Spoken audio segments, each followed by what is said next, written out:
स्वामी रामानंद तीर्थ मराठवाडा विद्यापीठ नांदेड या विद्यापीठाचे संलग्नित असलेल्या BEd महाविद्यालयातील BEdच्या फर्स्ट सेमिस्टरला जो environmental education and disaster management पर्यावरण शिक्षण आणि आपत्ती व्यवस्थापन या नावाचा इलेक्टिव्ह पेपर आहे, त्या इलेक्टिव्ह पेपरची क्वेश्चन बँक पाहणार आहोत. मी प्राध्यापक MR जोशी MA मेडसेट श्री शारदाभवन शिक्षण संस्थेचे अध्यापक महाविद्यालय नांदेड येथे सध्या असिस्टंट प्रोफेसर या पदावर कार्यरत आहेत. चला तर पाहूया पर्यावरण शिक्षण आणि आपत्ती व्यवस्थापन एन्व्हायरमेंट एज्युकेशन अँड डिझास्टर मॅनेजमेंटची question bank प्रश्नपेढी.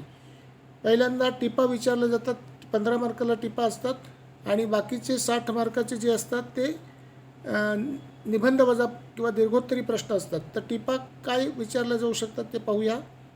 Right short notes on. थोडक्यात टिपाल्या प्रदूषणाचे प्रकार, टाईप्स ऑफ पोल्युशन, बचावाची प्रक्रिया, रेस्क्यू प्रोसेस, भूकंप, अर्थक्वेक, ज्वालामुखी, व्होल्कॅनोज, त्याच्यानंतर चक्रीवादळे, सायक्लोन्स, आपत्ती व्यवस्थापन चक्र, disaster management cycle very very important, ज्वालामुखी आणि भूकंप हे सुद्धा इम्पॉर्टंट आहे. 7वा प्रश्न पर्यावरण शिक्षणाचे स्वरूप आणि व्याप्ती, nature and scope of environmental education हाही इम्पॉर्टंट आहे. आपत्तींचे प्रकार हाही इम्पॉर्टंट आहे. टाईप्स ऑफ डिझास्टर्स, प्रदूषणाद्वारे होणारे आजार, डिसीजेस थ्रू पोल्युशन, पर्यावरणाचे संतुलन, बॅलन्स ऑफ एन्व्हायरमेंट हा इम्पॉर्टंट आहे. त्याच्यानंतर भूकंपाची कारणे आणि परिणाम, causes and effects of earthquake, पर्यावरण शिक्षणाचे महत्त्व, इम्पॉर्टन्स ऑफ एन्व्हायरमेंटल एज्युकेशन हा सुद्धा इम्पॉर्टंट आहे. पर्यावरण शिक्षणाची संकल्पना, कन्सेप्ट ऑफ एन्व्हायरमेंट एज्युकेशन, हवा प्रदूषणाची कारणे, रिझन्स ऑफ एअर पोल्युशन. त्याच्यानंतर 15वा प्रश्न बचाव पथके, रेस्क्यू टीम्स हे सुद्धा महत्त्वाचा प्रश्न आहे. मदतीची प्राथमिक व्यवस्था, प्रायमरी स्टेज ऑफ हेल्प, रोग नियंत्रण व्यवस्थापन, मॅनेजमेंट ऑफ डिसीजेस कंट्रोल. 18वा जल प्रदूषण आणि जल प्रदूषणाची कारणे, water pollution and reasons of water pollution हा सुद्धा इम्पॉर्टंट आहे. आपत्ती व्यवस्थापन कायदा 2005, डिझास्टर मॅनेजमेंट ॲक्ट 2005, प्रदूषण नियामक मंडळ, पोल्युशन कंट्रोल बोर्ड, शासकीय बचावाची तत्त्वे, प्रिन्सिपल्स गव्हर्निंग रेस्क्यू हा सुद्धा महत्त्वाचा आहे. भूकंपापासून तात्काळ सहाय्यतेचे नियोजन, planning immediate relief from earthquake, किरणोत्सारी पदार्थांचे प्रदूषण, pollution of radioactive substances, अवर्षण, ड्रॉट, मृतांची विल्हेवाट, डिस्पोजल ऑफ डेड, आपत्ती व्यवस्थापनाचे कायदे, ॲक्ट्स ऑफ डिझास्टर मॅनेजमेंट, घनकचरा प्रदूषण, सॉलिड वेस्ट पोल्युशन हाही महत्त्वाचा आहे. त्याच्यानंतर 28वा प्रश्न महापूर, फ्लड. 29वा अवर्षणाचे दुष्परिणाम, बॅड इफेक्ट्स ऑफ ड्रॉट. 30वा पर्यावरणीय आरोग्य आणि मानवी समाज, environmental health and human society. तर अशा एकूण 30 टिपा दिलेल्या आहेत. त्याच्यानंतर लॉंग क्वेश्चन्स किंवा एसे टाईप क्वेश्चन्स, दीर्घोत्तरी वा निबंधवजा प्रश्न. पहिला, राष्ट्रीय आणि आंतरराष्ट्रीय संस्थांची आपत्ती व्यवस्थापनातील भूमिका स्पष्ट करा. Explain the role of national and international agencies in disaster management. त्याच्यानंतर दुसरा प्रश्न, प्रदूषणाचे प्रकार सांगा आणि प्रदूषणाच्या कारणाची चर्चा करा. State the types of pollutions and discuss the causes of pollution very very important. त्याच्यानंतर हाय इम्पॉर्टंट, हवा प्रदूषण म्हणजे काय, हवा प्रदूषणाची कारणे व दुष्परिणामांची चर्चा करा. What is air pollution, discuss the causes and bad effects of air pollution. त्याच्यानंतर हा महत्त्वाचा प्रश्न आहे 4था, पर्यावरण शिक्षणाचे स्वरूप सांगा व पर्यावरण संतुलनासाठी विविध उपायांची चर्चा करा. State the nature of environment education and discuss various solutions to balance the environment. 5वा प्रश्न, माध्यमिक शिक्षण स्तरावरील आपत्ती व्यवस्थापन जाणीव जागृती अभियानाची चर्चा करा. Discuss the awareness development programme for disaster management at secondary level of education. प्रदूषण म्हणजे काय, प्रकार सांगा व सामाजिक आरोग्यावर त्याचा काय परिणाम होतो याची चर्चा करा. What is pollution, state types of pollution and discuss its impact on public health. 7वा प्रश्न, पर्यावरण शिक्षणाची संकल्पना स्पष्ट करा व पर्यावरण शिक्षणाचे स्वरूप आणि व्याप्ती यांची चर्चा करा. इम्पॉर्टंट प्रश्न आहे. Explain the concept of environment education and discuss the nature and scope of environment education.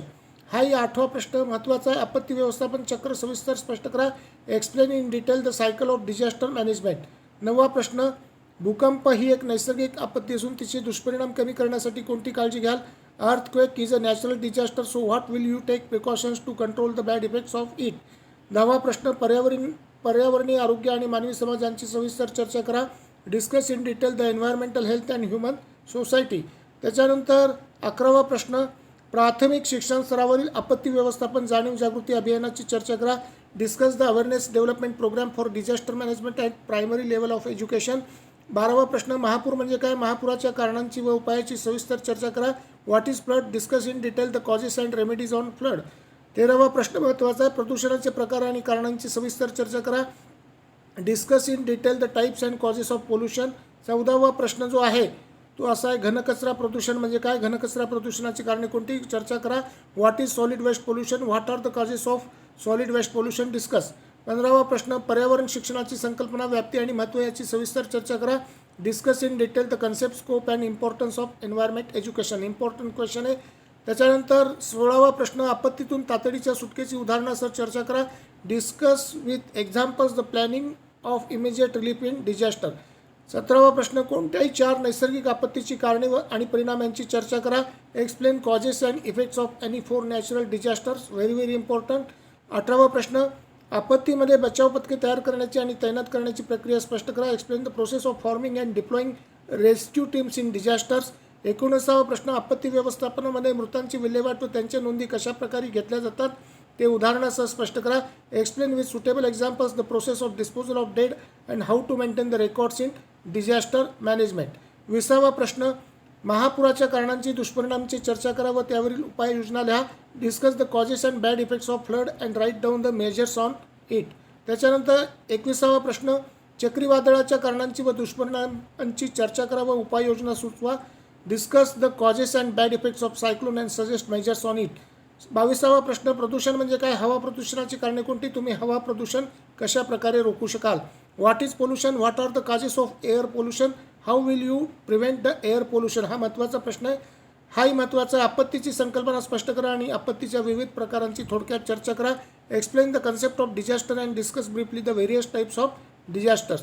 24वा प्रश्नही महत्त्वाचा आहे, प्रदूषणामुळे होणारे आजार कोणते, या आजारांना नियंत्रित करणाऱ्यासाठीच्या उपायांची चर्चा करा. What are the diseases caused by the pollution, discuss the measures to control diseases. 25वा प्रश्न, आपत्ती व्यवस्थापन म्हणजे काय, आपत्ती व्यवस्थापनाची गरज स्पष्ट करा. आपत्ती व्यवस्थापनाची चक्र सविस्तर स्पष्ट करा. What do you mean the term disaster management, why there is a need for disaster management. Explain in detail the cycle of disaster management.